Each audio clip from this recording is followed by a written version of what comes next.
na maling akala ako dito. Nakita ko yung dalawang crayfish, ganyan na ang itsura nila. Kagabi nga bago matulog, sinilip ko muna yung box ng mga crayfish. Nagulat ako, yung isang crayfish ganito na. Naginayang ako kasi akala ko mapapalaki ko silang lahat. Pero yung hinawakan ko, joke only lang pala, pinagbalatan lang pala ng crayfish.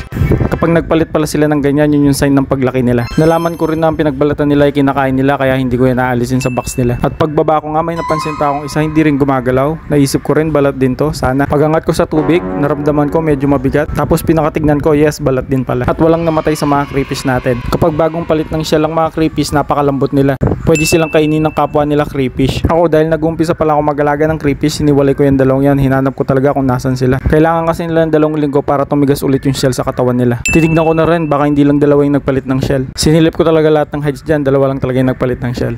Matulog na muna. Paggising ko nga, naganap ako ng mga dahon ng saging, yung tuyo at saka hindi tuyo, dahil nakakatulong daw yan sa tubig nila. At kinakain din nila yung dahon ng saging at nagbibigay rin daw ito ng oxygen. Inumpisahan ko nang lagyan ng bawat box. Sa pag-aalaga ng crayfish, marami pa akong kailangang malaman. Pero para sa akin, hindi naman sila ganun kahirap alagaan. Basta may gusto kang matutunan, walang imposible. Basta gusto mo, magagawa mo yan sigurado. Ayan, lahat ng box nilagyan ko ng tuyo at saka hindi tuyong dahon. Ang mga crayfish hindi yan titigil sa pagtakas, kaya kailangan secured na secured o takpan mo yung mga box mo. Takpan mo yung mga pwede nilang kapitan. Eto sa itsura nito, magkakaideya kayo kung anong nangyari. Sigurado nag-akyatan tong mga to kaso hindi sila makaalis dahil may takip na. Buti sinabihan ako ni Brother Nicolay na takpan ng mga oxygen hose. Kung hindi, sigurado may mga nakatakas na o kaya mga nilalanggam dyan sa gilid ng mga crayfish. Sa ilang araw kong pag-aalaga sa kanila, nakita ko matalinong mga crayfish. Balik tayo sa video, chinek ko nga dyan kung meron na bang mga nakalabas ng crayfish, baka may mga nakalusot na nga.